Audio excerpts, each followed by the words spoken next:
Hello, welcome to this video. So this is the final video in the special relativity playlist, and today we're going to be talking about neutrinos. Now, because it's the final video in the playlist, I wanted to bring together quite a few different things, and neutrinos are the perfect place to do this.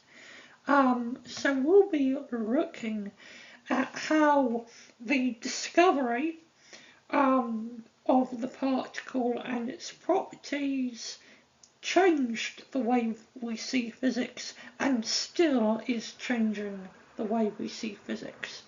And this has a lot to do with special relativity and how special relativity is incorporated into the standard model and our understanding of particles.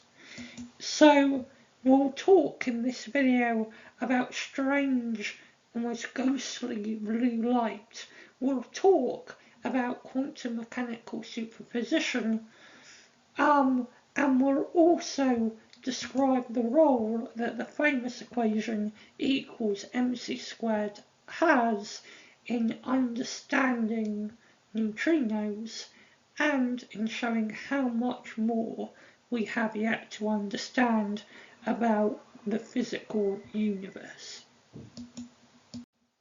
The journey we are going to embark upon as we look at neutrino physics in this last chapter of the special relativity playlist is one filled with lots of elements of physics. So we'll begin by exploring why we first proposed as a physics community the idea of neutrinos, and we're going to relate that to the experimental observations such as looking at the paradox of beta decay, and then we're going to look at further experiments that hinted that something was very unusual regarding the mass of neutrinos. Although it's worth saying when neutrinos were first proposed, we assumed they were massless, partly for simplicity, but they have a very peculiar, it turns out, kind of mass. And that peculiar association with mass combined with special relativity leads to a core phenomenon of neutrino mixing, which we'll talk about before we dive into the standard model of particle physics just a tad at the end, to bring all the special relativity together and show how special relativity is ultimately a vital ingredient for the nature of all the particles in existence. So this video is fairly ambitious in terms of its scope, but much less so than the scope of special relativity. But to start with why the physics community believed in there being neutrinos, it was because there was a kind of inconsistency between a general principle in physics and observations of the products of beta decay. Now, beta decay is a type of radioactive decay that certain unstable nuclei undergo. And a nucleus is unstable when it's in a high energy state, and there is a fairly significant probability that at least one of the particles in the nucleus will do something due to some quantum process that will be able to diminish the energy of the overall nucleus. And in the case of beta decay, the way that the nucleus as a whole has an energy that's being minimized is by altering the neutron to proton ratio. So for a nucleus to be stable, due to rules about how neutrons and protons fill up energy levels, a a nucleus likes to have a particular ratio of protons to neutrons, and the ratio depends on the number of nucleons, so the number of particles in the nucleus. And a nucleon is just either a proton or a neutron, it's a particle in the nucleus. And in beta decay, if one type of nucleon converts into the other, and in the process emits what is called a beta particle. So, for example, a proton could decay into a neutron and in the process emit a beta plus particle, or a neutron could decay into a proton and in the process emit a beta minus particle. Now, it turns out, and you can deduce this from looking, if you've got a cloud chamber, you can look at the tracks left by the beta particles, and if they're in a magnetic field they will curve, and by looking at the radius of that curvature in conjunction with how strong the magnetic field is, you can tell something about the mass to charge ratio of the beta particles.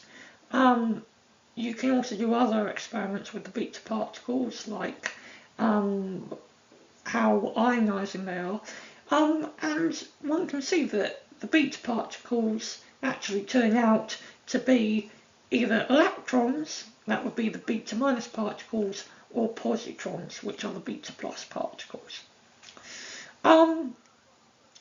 So if you want to understand this process in more detail, a sensible thing to do might be to have lots of copies of the same or identical nucleus, so that is, have many of the same isotope of a element, and ensure this isotope is radioactive and undergoes beta decay, and then look at the energies of the beta particles emitted during this decay, and this might be able to tell you about the energy jump that's occurred as the nucleus has undergone the decay, and therefore tell you perhaps something about either the excited state the nucleus was in before the decay, or the more relaxed state it is in after the decay. And what scientists expected was to get a single peak for the kinetic energy of the beta particles. Now, they didn't necessarily know what that peak would be. They might have had theoretical predictions, but they might not have known the value they would obtain for that peak. But what they were not expecting was actually to see a range of energies for the beta particles. And that is because, due to the conservation of energy, if we're assuming the only thing that is carrying away energy is the beta particle, and because it's the only thing that is really escaping the nucleus, that seems a fairly safe assumption, then we would assume that the beta particle would consistently have the same energy each time, because we started with identical isotopes, so we should be getting identical beta decay processes and therefore identical energies for the beta particles. But this is not what is happening at all. We have actually quite a distribution, with some, although it's a few, but still some of the beta particles having considerably less energy than other beta particles. I mean, you can see the curve here covers quite a range. You know, the curve isn't nearly flat. It's clearly, you know, a fairly deep hill, if you like. So it seemed like the conservation of energy was being violated. The only way to really preserve it, at least the way that Wolfgang Pauli resolved it, was to suggest that there was another particle, apart from the beta particle, that was also produced in beta decay. And it was this particle that was carrying away energy. Because the conservation of energy tells us that the total energy of the products has to be the same as the total energy of the reactants, but it doesn't really tell us anything about how the energy needs to be shared between products. So if you're also producing another particle as well as a beta particle, then it makes sense that the beta particle could have a distribution of energies. But as this particle hadn't been detected, Pauli proposed that, well, it has no electric charge. I mean, that's fairly easy to test. He also assumed it was massless because it didn't seem to, roughly speaking, bump into anything. In short, this neutrino, as this particle came to be known, was kind of a ghost-like particle. It didn't seem to interact. We're dealing with a seemingly massless, I mean at least that time thought massless, chargeless particle. So in many ways it's kind of like the photon in its original proposition. But the difference is, whereas the photon is associated with excitations in electric or magnetic fields, the neutrino is associated with processes involving seemingly beta particles. So a particular class of particles that later began to be known as leptons. So in terms of what particles the neutrino is associated with, it's quite unlike light. But in many other ways it seems at first glance to be very similar to light. And that naturally, caused many people to be fascinated about how the neutrino interacts. I mean, shortly after Pauli proposed this idea, ideas started arising, and Pauli, and I believe it was Feynman, I might be getting that wrong, but Pauli, in conjunction with another physicist, started exploring the interactions that this kind of ghostly particle might partake in. And two types of currents were introduced. One current relating to the change of one type of neutron into another, and the other current relating to the seeming interaction between electrons and neutrinos. So that's how the idea of neutrinos began as a hypothesis to preserve the conservation of energy. But we didn't really know much about neutrinos, so we wanted to explore more. And further exploration showed us that actually neutrinos do have mass. A very small amount of mass, but they do have mass. However, physics being physics, it's not as simple as it sounds, because it turned out that the manner in which a neutrino of a particular flavour, which is a way of saying a type of neutrino, has mass in a way that most other particles don't have mass. Mass for a neutrino is a very unique thing, and so we'll be exploring those experiments and results before we show how this rather bizarre kind of mass can lead to an effect due to special relativity called neutrino mixing. We've talked a little bit about these ghostly particles, but the next step was attempting to try to use them to understand processes happening in the universe where we would expect these particles to pop up. Now, at first, these experiments weren't really trying to understand neutrinos in any more detail, because there didn't at first seem anything particularly interesting about neutrinos apart from this strange interaction or link with charged leptons like electrons. But through these experiments where we made use ultimately of the presence of neutrinos, we did begin to learn some really cool things about neutrinos.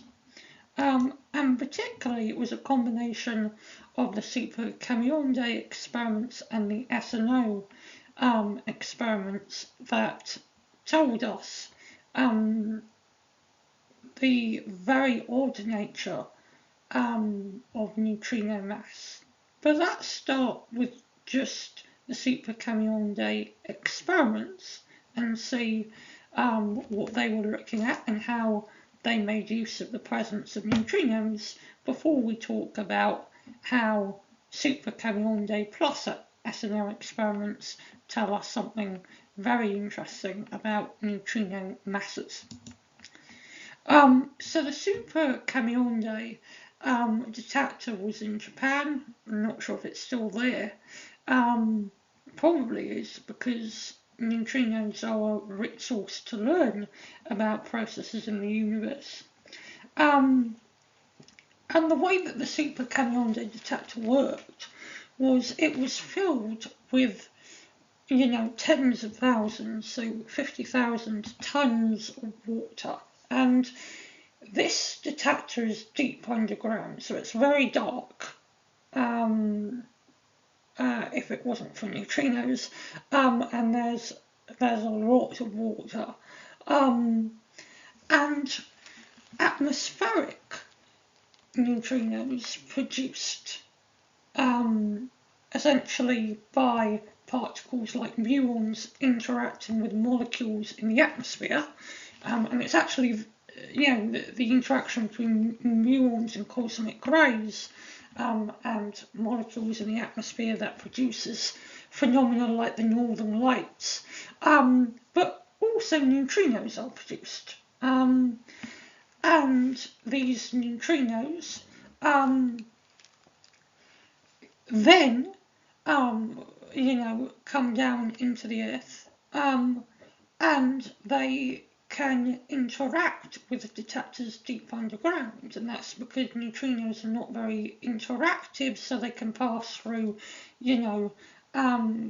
much of the Earth as if, the Earth isn't even there. The neutrinos barely notice rock and other types of matter we might think of as dense, because neutrinos interact so little.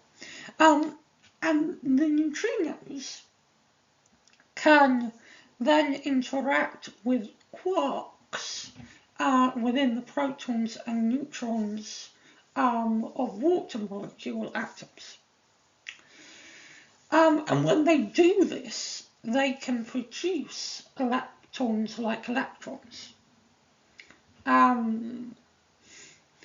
So this is kind of like beta decay, apart from the fact that the decay, if you like, is triggered by a neutrino rather than being naturally occurring due to nuclear instability and producing a neutrino. But when these neutrinos interact with these quarks, these charged leptons like electrons are produced. And these leptons travel through water, and in some cases they have enough energy to travel faster than the local speed of light within that water. Now, if you think, moving charges are sources of electromagnetic radiation, but essentially when the charged particles are moving faster than light, the charged particles are moving faster than the electromagnetic radiation they are producing. And this causes electromagnetic radiation, where essentially the wavelengths are sort of compressed. It's kind of like a shock wave in the electromagnetic field. And we call this type of radiation, so radiation emitted by charged particles moving faster than the local speed of light within a medium, we call this type of radiation Cherenkov radiation. Now, I don't know, the Cherenkov radiation in this image might be slightly exaggerated. Then again, it may not be. Because the detector is deep underground, you would be able to see Cherenkov radiation much more clearly than you would usually. It's worth saying that you can also see Cherenkov radiation above ground, but then it's only like a faint bluish tinge. I've sometimes seen images where they've produced Cherenkov radiation in kind of large water tanks above ground, and the water just has a slight bluish tinge. But the nice thing about Cherenkov radiation compared to other forms of emission spectrum, like compared to black body radiation, is Cherenkov radiation isn't spherically symmetric, and that's because Cherenkov radiation is associated with moving charged particles, and therefore the Cherenkov radiation is kind of particularly intense along a particular spatial axis. And so by looking at this Cherenkov radiation, you can tell something about where the charged particles headed, and therefore you can tell something about the direction of the neutrinos that interacted with the quarks to produce that moving charged particle. And you can do it using the conservation of momentum. So we can learn something about where the neutrinos are coming from. We can also, by looking at the energy spectrum of the Cherenkov radiation, tell something about the energies of the neutrinos producing the radiation. And from all this data, we can learn about the properties of the neutrinos produced in astrophysical events, and have a rough idea of where that astrophysical event occurred in the night sky. And we expect neutrinos to be produced in things like supernova and in other events as well. And when you match up the results of the Super Cuivienen detector with telescopes and other observational astronomy instruments, you can learn a lot about certain astrophysical processes where you have a large flux of neutrinos.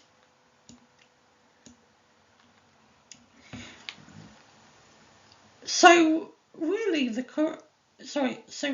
Super Cuivienen experiment was designed to tell us about the universe and astrophysical processes, particularly very energetic astrophysical processes.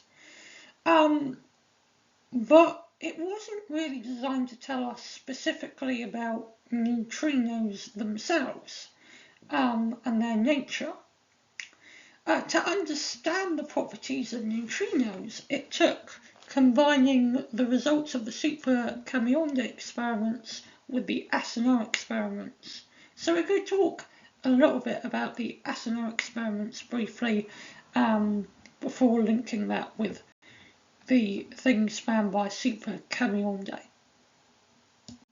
So to get an idea about the mass of electrons, we needed something more than the Super Cuivienen detector, because we needed, it turns out, to be able to tell how much of a particular type of neutrino is being seen, and how does that compare to how many neutrinos generally we would expect to see.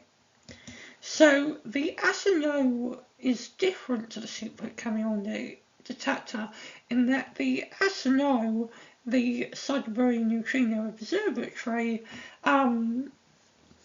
has, if you like, a large tank of heavy water. Now, heavy water, I think in chemistry can mean something quite different, but in physics, heavy water is water where the usual isotope of hydrogen, so the isotope containing just one proton in the nucleus, is essentially replaced by the deuterium isotope. So a heavy water molecule still has the chemical formula H2O and has the same chemical properties, generally speaking, as usual water. However, a heavy water molecule has a hydrogen where that hydrogen atom has a nucleus which doesn't just contain a proton but also contains a neutron. And this allows essentially interactions between neutrinos and water molecules that don't or are unlikely to happen if you just have normal water, because of this extra neutron that is present in the hydrogen atom. And due to this kind of extra neutron, one will expect different kinds of interactions, and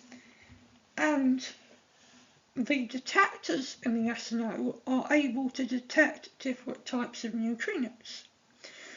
So the SNO can look at the number of neutrinos detected generally, but the SNO can also look at how many specifically electron neutrinos are detected. And when it looks for the number of electron neutrinos produced by the Sun, so solar neutrinos, it finds that much less seems to be produced, judging by the detections of the amounts of solar neutrinos, than theoretical models suggest should be being produced. So from the detection, it seems like the Sun is producing a far fewer amount of electron neutrinos than theoretical astrophysicists would suggest, and that caused some debate, like, was there a problem with the SNO equipment, or was the theoretical models behind the nuclear fusion in the Sun and the CNO cycle, which is responsible for producing electron neutrinos, was those models incorrect? And there was a lot of debate, but really it comes to be solved if you check the amount, well, if you check the data of the SNO in conjunction with the Super Cuivienen experiments.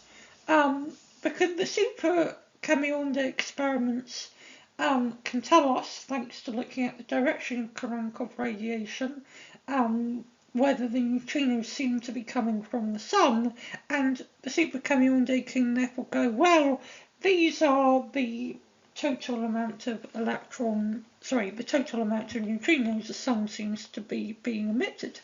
And it turned out that that amount seemed to match expectation. But the number of electron neutrinos specifically detected when we're just looking at electron neutrinos don't match the amount of solar neutrinos that should be being produced.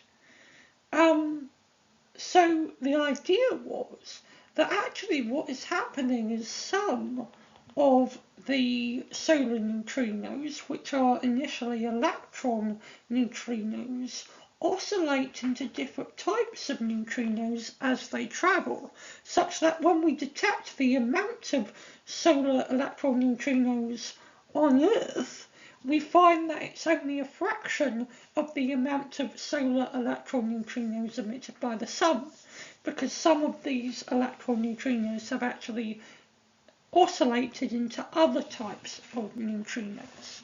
Now, the oscillation is compatible with ideas like conservation of charge, because neutrinos have no charge. Conservation of energy is fine with it. But the question that arises when one supposes that neutrinos can oscillate isn't necessarily, is it possible, because it seems like it doesn't conflict with any scientific core principle, the question is, why does it happen? Because, for example, an electron doesn't naturally oscillate into a tauron. Now, admittedly, a tauron is heavier than an electron, but even if you had a high-speed electron, you wouldn't necessarily expect it to oscillate into a tauron. So why do neutrinos oscillate from one type, or as it's sometimes called, flavour, into another?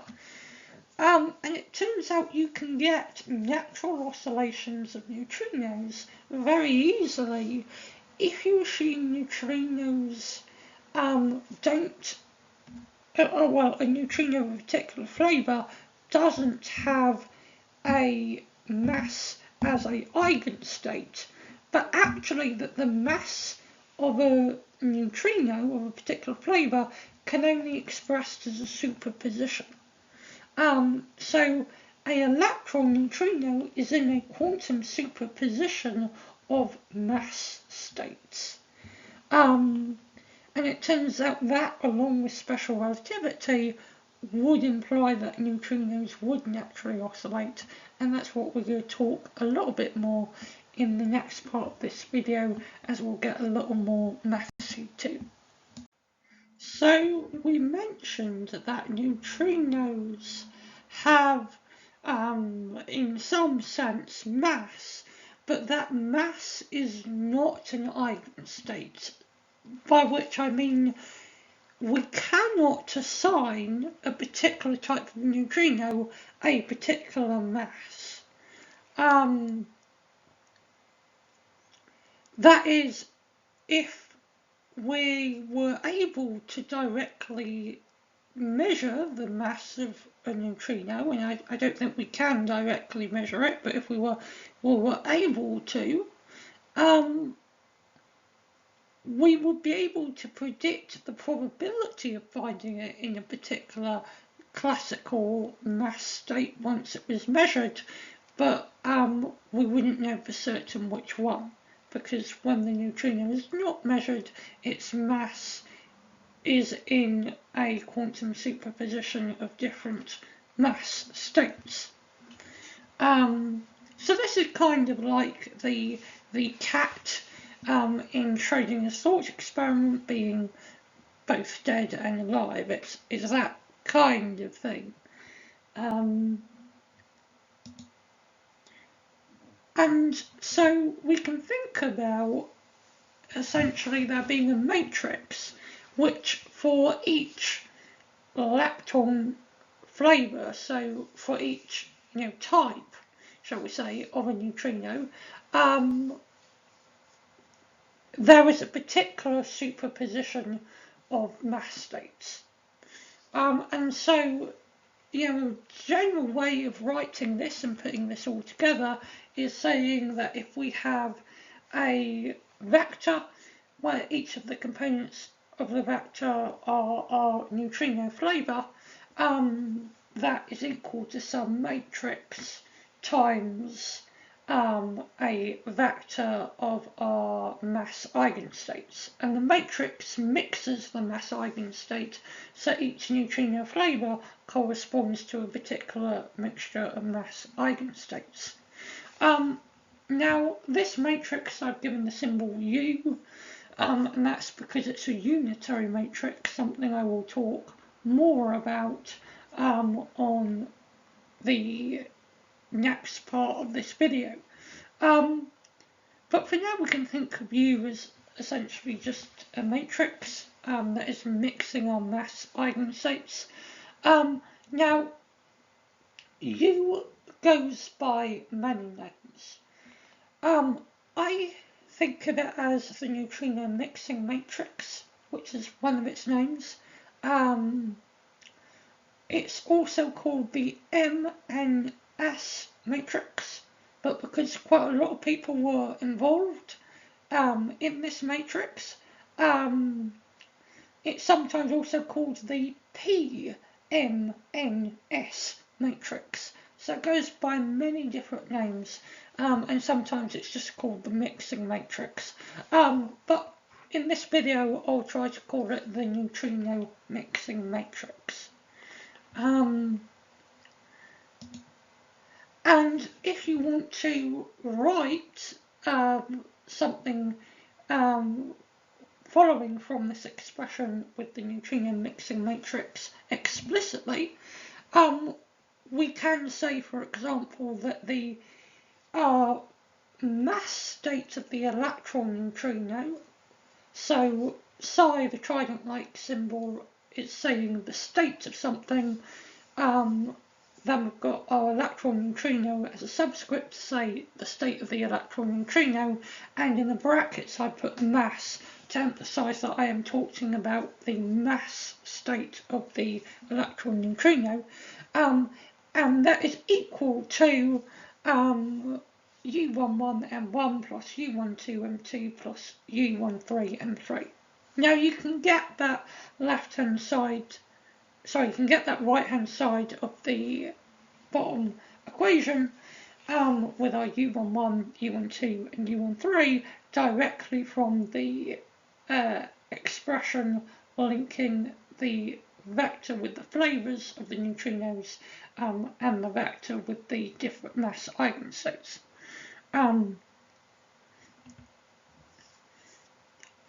But it's helpful to pick out a particular flavour of neutrino and ask about its mass state, because then we can start to talk about components of U more precisely. It's easier to see. But in general, if we have a neutrino flavour alpha, then psi, so the state, particularly the mass state of the neutrino alpha, is the sum of U alpha j times mj, where mj is the jth mass eigenstate, and U alpha j is a component of our neutrino mixing matrix. And now to interpret the components of the matrix in a more physical setting, if we think about what our elements U alpha j are acting like, these are acting as kind of coefficients we might see if, for example, we were looking at the quantum spin state of an electron, and our coefficients tell us the probability of finding our electron in a particular spin state in that case. Similarly here, our coefficients, although now these are coefficients of the neutrino mixing matrix, tell us the probability of finding a neutrino of a particular flavour in a particular mass eigenstate. So we can, in principle, determine the elements of the neutrino mixing matrix essentially by observation. And so the probability of a neutrino in flavour alpha being observed to be in a mass eigenstate mj is equal to the magnitude of U alpha j squared. Now, this interpretation of the elements of the neutrino mixing matrix as a probability helps us understand certain properties that this neutrino mixing matrix must have, and helps us relate the neutrino mixing matrix to more familiar operators like the Hamiltonian operator seen in the Schrödinger equation. So that's what I'm going to be talking a bit more about now, so a bit more about the properties of this neutrino mixing matrix. So we've introduced the neutrino mixing matrix. Now let's talk about mathematical properties it has, and this will help us compare the neutrino mixing matrix with the Hamiltonian operator in regards to Schrödinger's time-dependent equation, and therefore help us understand the implications of this neutrino mixing matrix in more detail. So the neutrino mixing matrix is a matrix U where the elements of U correspond to the probability of measuring a neutrino with flavor alpha in a particular mass eigenstate. But we know something about probabilities, and that is probabilities of all possible events have to add up together to 1. And that's, for example, in our case, because if we have a neutrino of a particular flavour and we directly or indirectly measure its mass, then we have to find the neutrino is in one of the masses we could measure it to be in. So probabilities have to add to 1, and because probabilities relate to the coefficients of our neutrino mixing matrix, this allows us to relate the elements of our matrix together. So in particular, we would say that the sum for a given value of alpha, remember alpha is the flavour of a neutrino, so we have to fix alpha first. So the sum of, the sum for a given alpha of the magnitude of u alpha j squared has to equal 1. So we're saying if we have a neutrino of flavour alpha, then whatever alpha is, when we measure its mass, we have to find it in one of its 3 possible mass eigenstates. And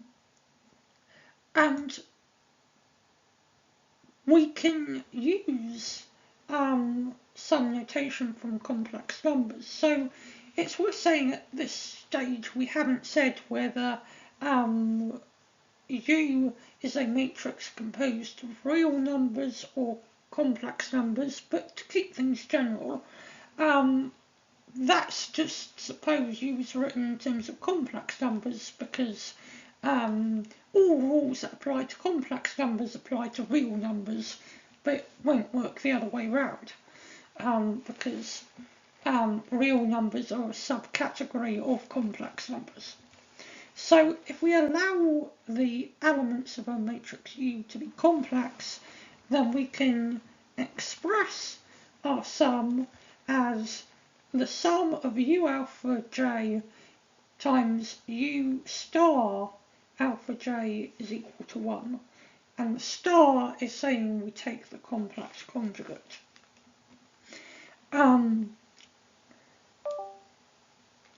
But we can go a bit further than this, and I would like to go a bit further than this, because we're having the sum, and then we're having 2 elements that we can relate to matrices.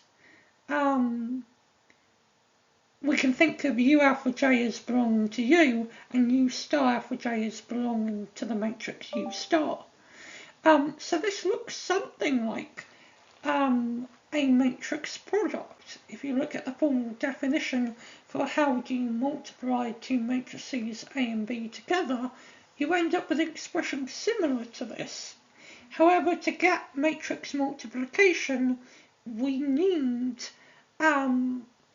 the last index of the first matrix element to match the first index of the second matrix element. And that links with the idea of what matrices can you multiply together and which can't you multiply together. So to get the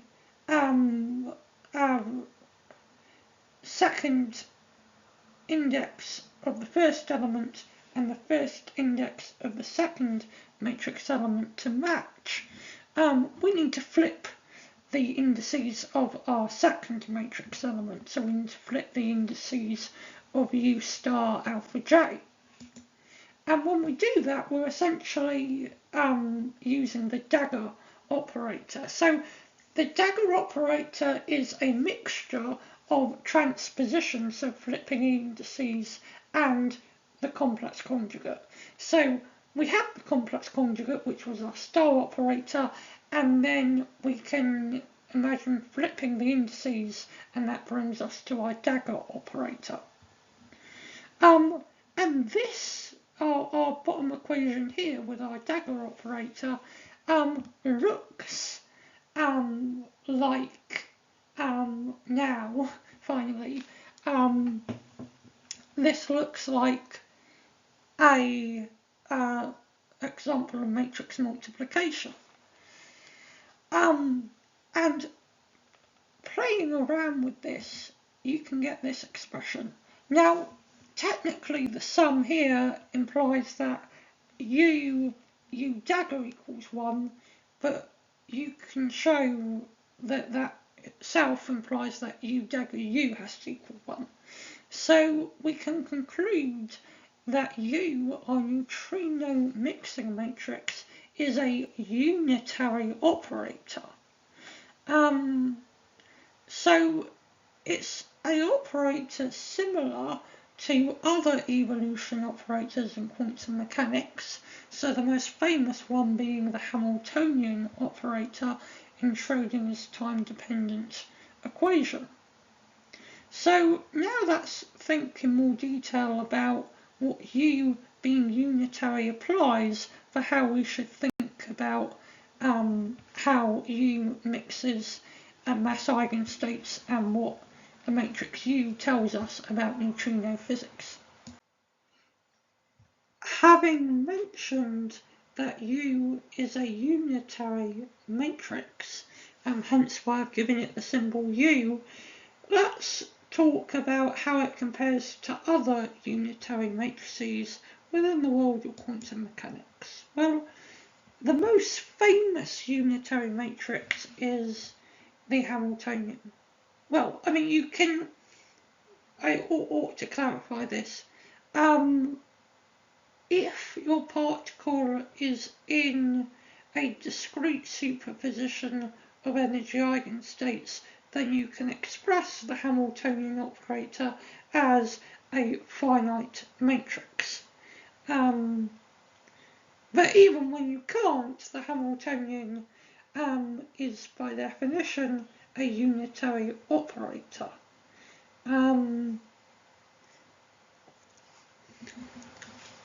Now, it's always introduced as a unitary operator because traditionally one is introduced to Schrödinger's time-independent equation first, where, you know, the unitary nature of the Hamiltonian is, quite frankly, just swept under the carpet. But, you know, if you're starting quantum mechanics from the ground up, you do start with the Hamiltonian being a unitary operator. And particularly we can see explicitly the comparison between the Hamiltonian and the neutrino mixing matrix, so U here. So the Hamiltonian takes a state which I've given the wave function capital psi, and if psi is in an energy eigenstate, it outputs the energy of that energy eigenstate. U is a little more complex, mainly because U is acting, well, yeah, U is, the thing that makes U more complex is U will return a particular flavor state for a neutrino if we have a particular superposition of mass eigenstates. So in that way U is a bit different to H, because whereas H acts on an eigenstate U acts on a mixture of quantum superposition of eigenstates. But yeah, there is a close comparison between them. Now, for those that have worked with Schrödinger's equation in its time-dependent form before, will know if we have a free particle in an energy eigenstate, it will naturally evolve its position over time, and the position wave function, so psi of x, has an oscillatory nature. It's described by sinusoidal functions. So similarly, we might think that if there's some way that mass has some relation to time, then if our mass states, then essentially if our mass states have some dependence on time, then we will get some oscillations in the flavor states of the neutrino. And I'm going to talk now about how those oscillations in the mass states come up. But it's worth mentioning even now that, as we saw before, a particular set of superposition state, a particular ratio, if you like, of the different mass states in the superposition of mass states corresponds to a particular flavor eigenstate. So if the coefficients for the mass eigenstates start changing naturally over time, then the flavor state will also start evolving over time. And if we think about U as a unitary operator, it's not too surprising that this change in neutrino flavor is sinusoidal. So this part of the video is going to get a little mathsy. It's worth saying I will be summarising and in some ways reducing the amount of mathematical detail needed to lend fully complete formulas. But I'll be getting to the heart of why special relativity implies that neutrinos can oscillate, so change from one flavour to another. For those who would like a more detailed explanation, there are free resources online, such as PDFs and papers, which I would highly encourage you to access and read if you want a more fuller mathematical description, although we will be looking at a fair few equations on this part of the video. So to start with, we're going to bring in Einstein's equation for the rest mass energy of a particle. So if we look at a classical particle in a particular mass eigenstate, then its energy is given by multiplying the mass by c squared. Well, at least if it's stationary. So E is the rest mass energy. It tells us how much energy is associated with the mass of something. It doesn't tell us anything about the kinetic energy of a particle. E is not the relativistic energy of the particle. E is simply the energy associated with the rest mass of the particle. Now, because we're dealing with kind of like the behaviour of particles, it's helpful to use particle physics standards, if you like. And in particle physics, they take C to be a dimensionless number, and they set it equal to 1. And there are metaphysical reasons for doing this.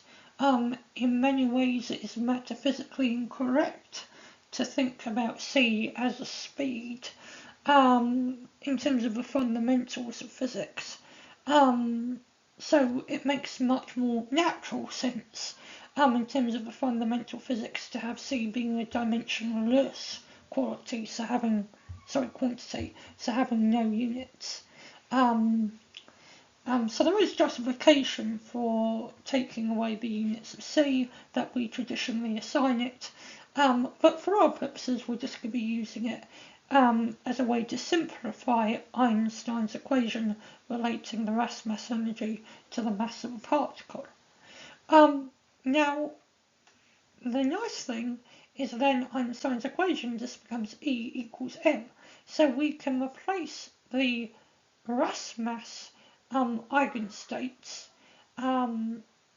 with energy eigenstates.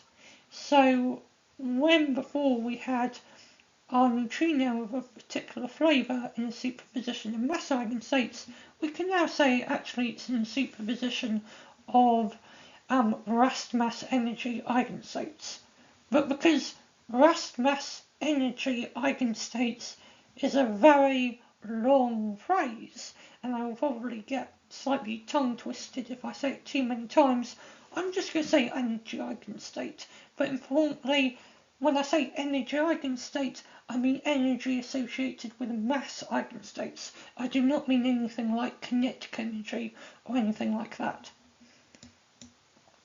But having essentially equality between mass and energy eigenstates, we can rewrite our equation that related to the flavour of the neutrino to a superposition of mass states as an equation that relates the flavour of a neutrino to a superposition of energy eigenstates. And the coefficients of the superposition are all found within our neutrino mixing matrix U. And so, like we did before, we can express the wave function for a particular flavour state as a superposition of other states, but now for our purposes the superposition is a superposition of energy eigenstates. So we can start to see that the flavour of a neutrino is linked with energy, but we have to do a bit more work to show how this link brings into the picture the emergence of neutrino oscillation, so neutrinos changing from one flavour to another. So to get to that picture, we have to realise there's a subtlety that we don't explicitly say when we're talking about neutrino oscillation. And this subtlety is that there's actually extra information that we require to talk about neutrino oscillation than merely wave functions in terms of flavour eigenstates. What we need to know as well is wave functions in terms of position and time. And that's because when our neutrino is produced, yes, it's produced with a particular flavour, but it's produced also at a particular point in space and at a particular time.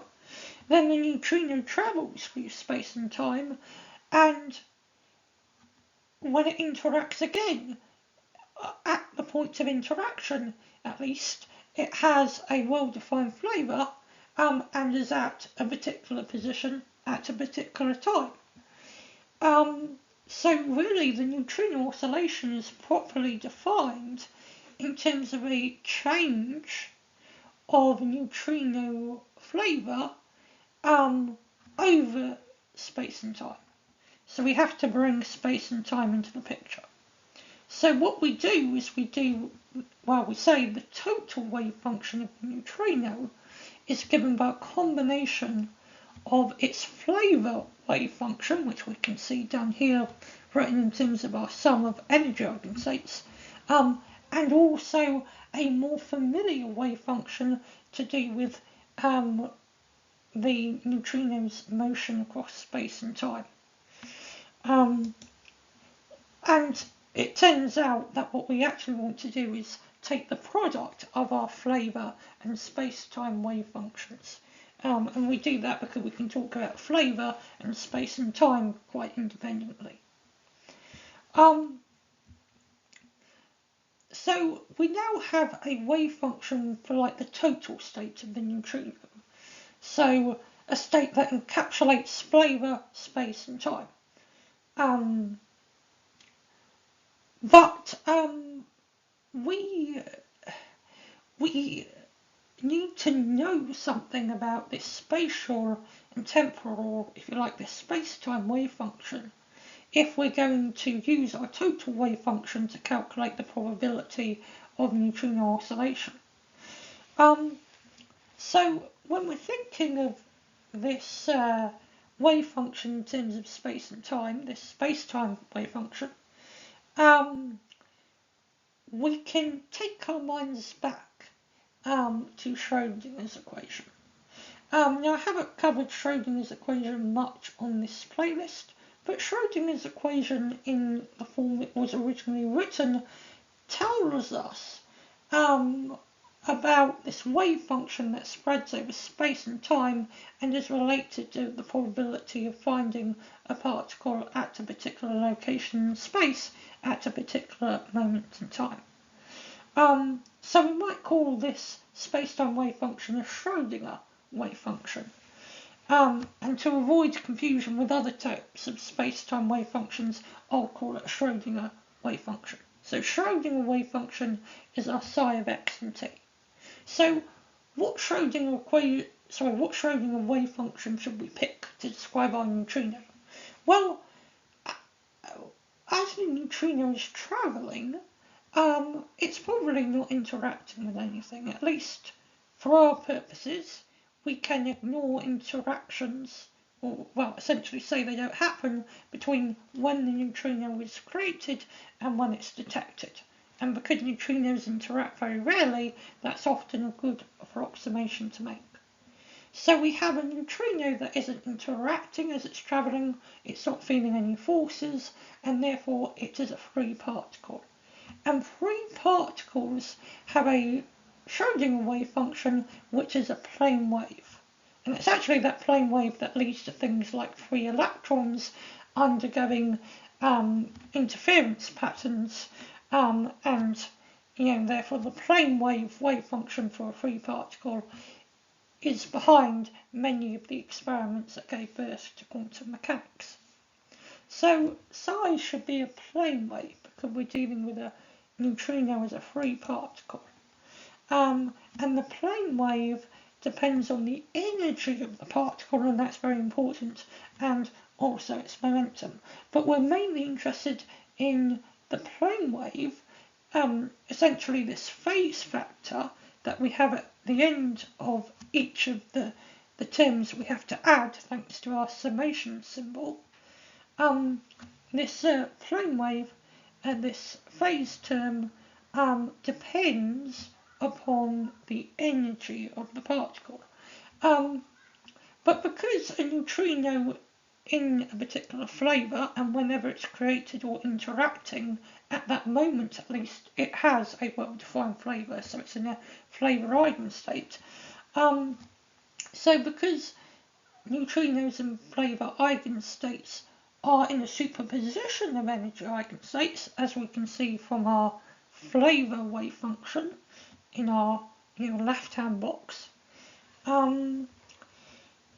we have to have a subscript j for the energy because each, a neutrino of a particular flavour will have a superposition, if you like, of these phase factors, each with a different energy EJ.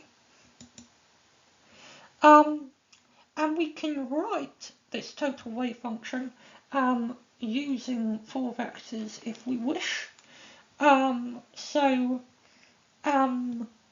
The phase angle, if you like, so the ET minus PX term in our phase factor is really just the scalar product between 4 position and 4 momentum. So we can write the phase angle as the scalar product between these two 4 vectors. And it's good to do that because the scalar product of two 4 vectors will give us a Lorentz scalar, so a quantity that doesn't depend on one's reference frame. And when we're trying to model particles, we really want the equations ideally to be reference frame independent where possible, or to at least have some terms which don't depend on one's reference frame, because that just makes the maths so much easier in terms of working out what we should predict. So this is just a neat way we can write the total wave function for our neutrino. But now we have everything we need. And I think if you can hear something, a plane is just going overhead. Not that that has much to do with the neutrinos, but anyway, I thought let's pause as it passed, if my mic picked it up. But now we have our total wave function for the neutrino, we can work out the probability of it oscillating from one flavour to another. And we do that using the rule that if we have a wave function for a state, then the probability of a particle transitioning from state, let's say 1 to state 2, is given by psi1 star times psi2, where psi1 is a wave function for state 1 and psi2 is a wave function for psi2. And that's if we're looking at the probability of transition in terms of some discrete variable, but we can use that rule because the flavour of the neutrino is a discrete variable. There are only 3 neutrino flavours possible. So using this rule, we get this term for the probability of neutrino oscillation. Now, importantly, this last term has a phase factor, which is going to be time dependent, providing there are kind of like some terms where we are taking away essentially different values for EJ from each other. But thanks to the neutrino both being in the superposition of energy eigenstates when it's produced, so at space-time coordinates x1, and also the neutrino being in energy superposition eigenstates when it's at position x2, we will always have terms where we're taking EJ for one value of J minus EJ for another value of J, where those two EJs will be different.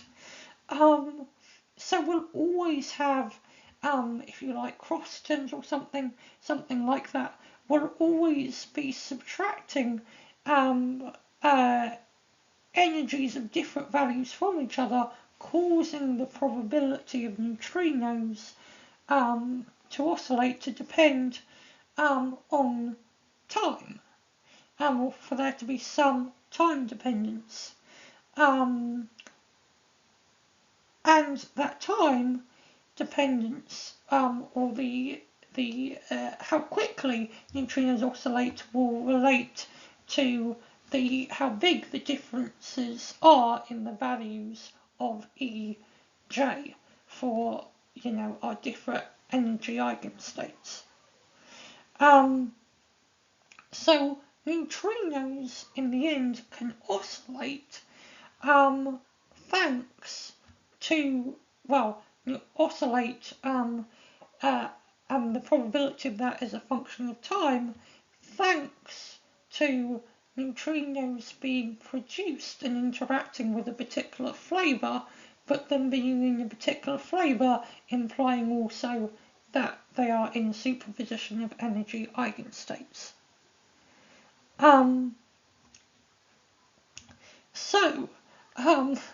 That's a summary of the main ideas that lead to neutrino oscillation. To finish off this video, I'll be talking about why neutrinos having mass of any kind, even a quantum superposition of mass, is truly baffling and inconsistent with the standard model. I could make that really mathsy. I probably won't, as this slide has had quite a bit of maths, but it'd be nice to talk briefly about why mass of a neutrino is even more mysterious than I've made it sound so far before we wrap up this special relativity playlist. So, unfortunately my technology has just decided it doesn't really want to all work in conjunction together with camera and mic and stuff. So, I am doing this slide as, if you like, unseen, hence why I have an image of Johnny English. Seems appropriate for a slide of the mass of the neutrino striking again. But anyway, thanks to the wonderful powers of YouTube, I know for certain that the final part of this video, when I wrap up everything, the camera will be working, because YouTube is one of the few places where you can go back in time and thus talk about what will be upcoming on a video before the video even gets there. But anyway, back to neutrinos. So neutrino mass has so far seemed puzzling, but if there is a god of this universe, he does not tire from creating headache-inducing aspects of the universe for scientists to be bamboozled by. Because not only do neutrinos have mass in the form of being in mass eigenstate, well, being a superposition of mass eigenstates, neutrinos, according to our best model of particle physics, the standard model, shouldn't have any mass at all. And let's explore why. To go through it rigorously is like a lot of maths, a lot of background stuff, and it's one of those topics which, if you're interested in particle physics, I would highly recommend doing a bit of reading up on, but one of those topics I probably won't be doing within the context of a YouTube video. But to summarise the main idea, particles in the standard model gain mass, or gain a kinetic energy term in terms of the Lagrangian that describes the dynamics of the field of which the particles are excitations of, through something called interactions with the Higgs field. Now, the Higgs field kind of permeates the universe, and it's really interesting because due to things like spontaneous symmetry, the bosons of the weak interaction have mass, so the W plus and minus and Z bosons have mass, but the photon, which is in many ways like the Z boson, does not have mass, and that's related to spontaneous symmetry breaking and the vacuum state of the Higgs field. So, yeah, really interesting stuff if you want to dive into the detail. But for particles to have mass, they have to interact with this Higgs field. But neutrinos, it turns out, in the standard model can't do this. And that's because neutrinos break parity completely. As in, neutrinos have something called handedness, and handedness is about the relationship between the relativistic momentum of a particle and the orientation of its spin. So handedness is a fairly complicated thing, but essentially neutrinos have handedness. And so, in a very crude way of speaking, essentially you can distinguish between a neutrino and its mirror image. And the same thing is true of antineutrinos as well. And so, within the context of the standard model, neutrinos shouldn't have mass.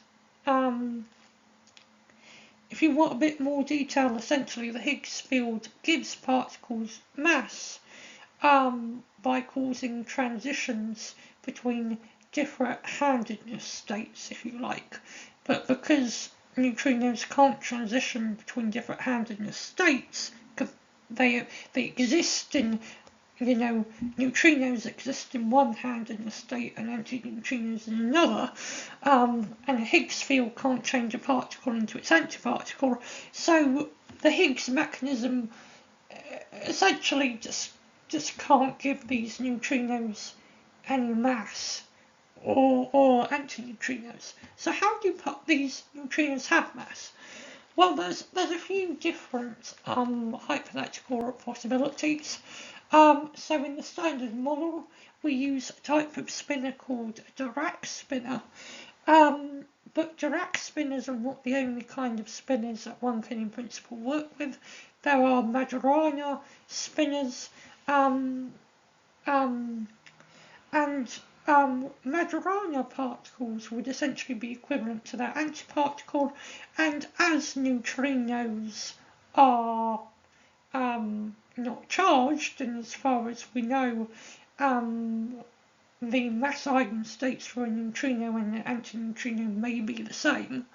As yet, I think we have to work out exactly what those mass eigenstates are. It's very hard to measure because those mass eigenstates are really small, like small even compared to the mass of an electron.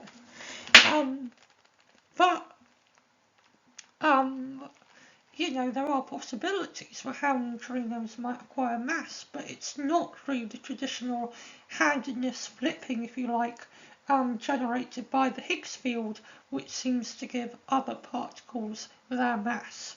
So the mass of a neutrino calls us to go beyond the standard model. So special relativity allows us to build up quantum fields and to build up the standard model and understand the mechanics of particles. But it's also special relativity that allows us to link observed neutrino oscillation to mass eigenstates. And therefore it's still special relativity that is forcing us to go beyond the standard model, because thanks to special relativity we have to ask, how do these mass eigenstates come about for neutrinos, or superpositions of mass eigenstates? So, I think we've come on a really quite fun journey through, lots of different areas of physics on this video, from beta decay to quantum superposition, and finally to the Higgs field, and going beyond the standard model. But now comes the time to wrap up the special relativity playlist. But before I do so, I would like to say I've had a lot of fun making these videos. It's been a pleasure making them, and I really hope you've enjoyed and got something out of this playlist, and I look forward to making more playlists in the future. So thank you for coming along with me on this wonderful journey through special relativity. We have begun long ago by looking at the idea that Maxwell's equations tell us that light moves at the same speed for all inertial observers, and from that we built a picture of hyperbolic space-time and introduced the notion of there being light cones, and we even led to the idea of there being no such thing as a universal concept of what constitutes the present. And we did this through thinking about the hyperbolic geometry of space-time, and we looked at the Lorentz transform, and that led us to discuss in detail paradoxes that emphasise further how time and space were related. And then we finished up by looking at some fairly novel applications of mercury being a liquid, of things like neutrino mixing. And so we see relativity in both the philosophical lands of the nature of time and space and in the world of particle physics and chemistry. So special relativity is very important and very influential in our universe. But I've had a lot of fun making these videos. I hope during the playlist you've learned something that you find exciting. I hope there were stuff in it which appeal to you, but also show how from starting from just really one cornerstone, the idea of the speed of light as a constant, we can trace a path to some wonderful and incredible elements of our universe. But thank you so much for coming along with me on this journey. Going forwards on the channel, I'm hoping to do more stuff on general relativity to neatly follow this special relativity playlist. I might at some point do something on string theory. I might even dabble a little bit in solid state physics. But if there's any topics, any ideas anyone would like a video on or anything like that, please do comment down below. But for now, I wish you a wonderful week ahead. And remember, keep being curious and always explore the wonderful universe, because it has many surprises and you never know what treasures you will find.